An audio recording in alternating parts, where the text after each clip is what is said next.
திரு K Annamalai IPS அவர்கள் நம்மிடையே சிறப்புரையாற்றுவார்.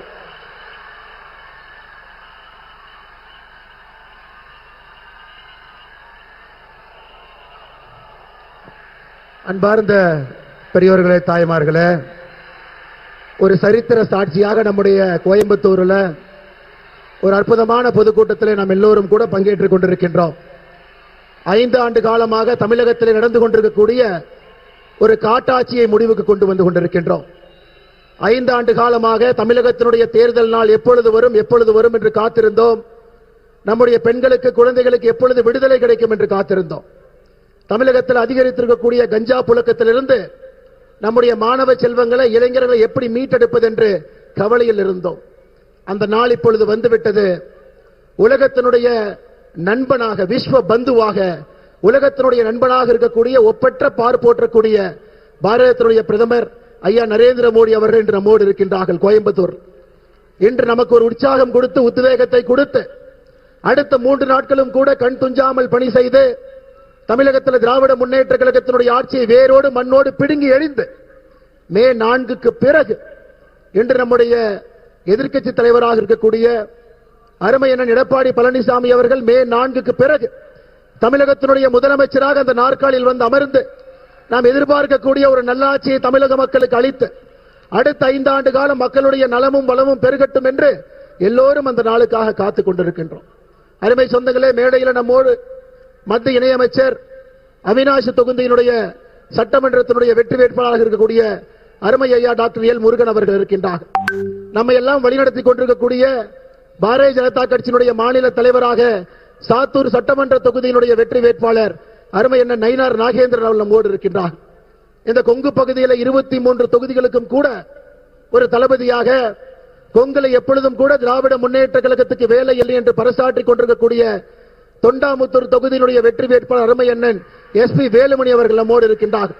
பாரதிய ஜனதா கட்சியினுடைய தேசிய மகளிர் அணியினுடைய தலைவி, உங்களுடைய முழு அன்பையும் பெற்றிருக்கக்கூடியவர், கோயம்புத்தூர் வடக்கு தொகுதியினுடைய பாரதிய ஜனதா கட்சியினுடைய வெற்றி வேட்பாளர் அருமை அக்கா வானதி ஸ்ரீனிவாசன் அவர்கள் நம்மோடு இருக்கின்றார். அருமை சொந்தங்களே, மேடையில் இந்த தலைவர்களோடு நம்முடைய கொங்கு மண்டலத்தில் 23 தொகுதியினுடைய வெற்றி வேட்பாளர்களும் கூட மேடையில் நம்முடைய பாரத பிரதமர் ஐயா நரேந்திர மோடி அவரோடு அமைந்திருக்கின்றார்.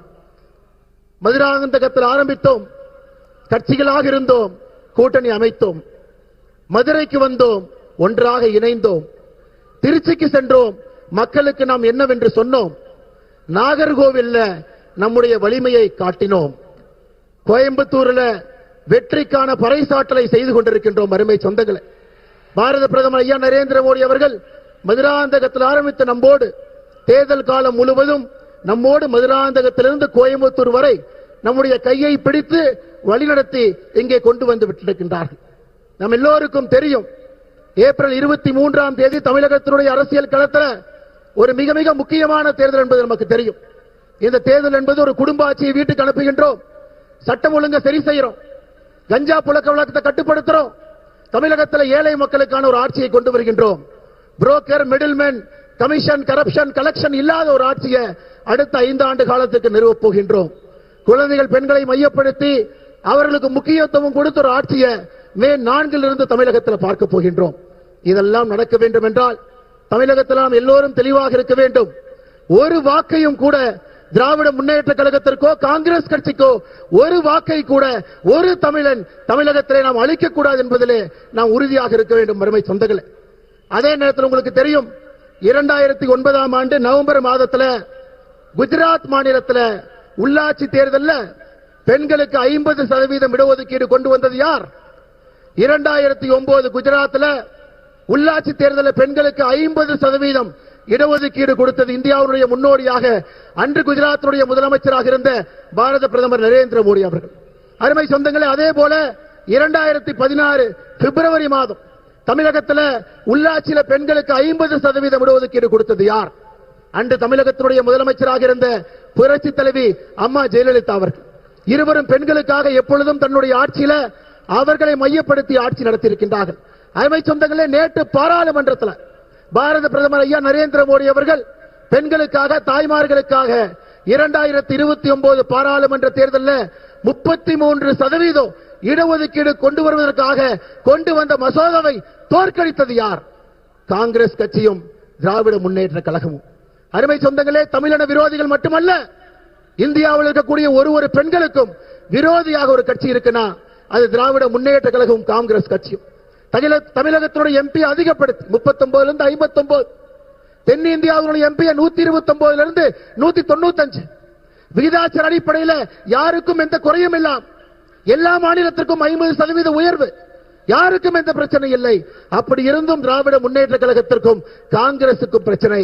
இந்த சரித்திர மசோதாவை தோற்கடித்திருக்கின்றார்கள். அருமை சொந்தங்களே, நான் உங்களிடம் வைக்கக்கூடிய வேண்டுகோள், மேலே இருக்கக்கூடிய தலைவர்கள் சார்பாக, பெண்களுடைய குரல் பாராளுமன்றத்திலே ஒலிக்கக்கூடாது, சட்டமன்றத்திலே ஒலிக்கக்கூடாது என்று அந்த மசோதாவை தோற்கடித்த காங்கிரஸ் கட்சிக்கும் திராவிட முன்னேற்ற கழகத்துக்கும் தமிழகத்தில் ஒரு சகோதரி தாய்மார் உங்க வாக்கை நீங்கள் கொடுக்க கூடாது என்று உங்களுடைய பாதத்தை தொட்டு நான் அன்போடு கேட்டுக்கொள்கின்றேன்.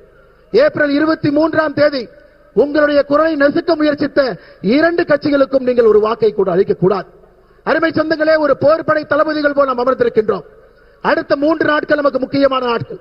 களத்திலே நாம் இருக்க வேண்டும், கண் துஞ்சாமல் பணியாற்ற வேண்டும். ஒரு வாக்கையும் கூட இரட்டை இலைக்கு, நம்முடைய தாமரைக்கு, நம்முடைய குக்கர் சின்னத்திற்கு, நம்முடைய மாம்பழத்திற்கு, தேசிய ஜனநாயக கூட்டணி எல்லா தலைவர்களுக்கு, வேட்பாளர்களுக்கு அதை கொண்டு வந்து சேர்த்த வேண்டிய ஒரு பொறுப்பு, மிகப்பெரிய பொறுப்பு நம்முடைய கட்சி நமக்கு கொடுத்திருக்கின்றார். எப்படி எழுச்சியோடு நாம் இங்கே வந்திருக்கின்றோமோ இதே எழுச்சியோடு அடுத்த 3 நாட்களும் கூட நாம் பணி செய்து திராவிட முன்னேற்ற கழகம் தமிழகத்துடைய வரலாற்றில் இது எப்பொழுதும் ஆட்சிக்கு வர முடியாது என்கின்ற தீர்ப்பை ஏப்ரல் 23ஆம் தேதி அந்த தீர்ப்பை நீங்கள் அளிக்க வேண்டும் என்ற அன்போடு, பரிவோடு, பாசத்தோடு இந்த நேரத்தில் கேட்டுக்கொள்கின்றேன்.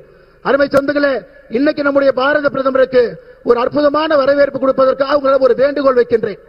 உங்க கையில் இருக்கக்கூடிய தொலைபேசி எடுங்க, டார்ச் ஆன் பண்ணுங்க, அதை பிரதமருக்கு காட்டுங்க. தமிழகத்தினுடைய இருட்டாட்சியிலிருந்து வெளிச்சம் வேண்டும் என்று காட்டுங்கள். மக்கள் வெளிச்சத்தை நோக்கி செல்ல வேண்டும் என்று காட்டுங்கள். தமிழகத்தில் திராவிட முன்னேற்ற கழகத்தினுடைய இருட்டாட்சி முடிவுக்கு கொண்டு வர வேண்டும் என்று சொல்லுங்கள். ஏப்ரல் 23ஆம் தேதி தமிழகத்தில் எல்லோருக்கும் விடுதலை கிடைக்க வேண்டும் என்று சொல்லுங்கள். அருமை சொந்தங்களே, உங்கள் கையில் இருக்கக்கூடிய செல்போன் இருக்கக்கூடிய லைட்டை பாரத பிரதமர் நரேந்திர மோடி அவர்களுக்கு, நம்முடைய வாக்காளர் பெருமக்களுக்கு நீங்கள் காட்டி உங்களுடைய உற்சாகத்தை வெளிப்படுத்திக் கொண்டிருக்கின்றீர்கள். அதற்காக நன்றி தெரிவித்து மேடையில் இருக்கக்கூடிய எல்லா நம்முடைய அன்பு சொந்தங்களும் 23 வெற்றி வேட்பாளரும் சட்டமன்றத்தில் வெற்றி பெற்று 23 குரல்கள் தேசிய ஜனநாயக கூட்டணி சார்பாக ஒலிக்க வேண்டும் என்று எல்லா வல்ல இறைவனை நான் கும்பிடக்கூடிய சிவனை வேண்டிக் கொள்கின்றேன். நாம் எல்லோரும் சேர்ந்து அதை சாத்தியப்படுத்துவோம்.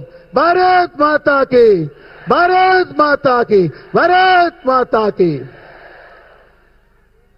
தமிழகத்திலே தேசிய ஜனநாயக கூட்டணியினுடைய ஆட்சி அமைந்தே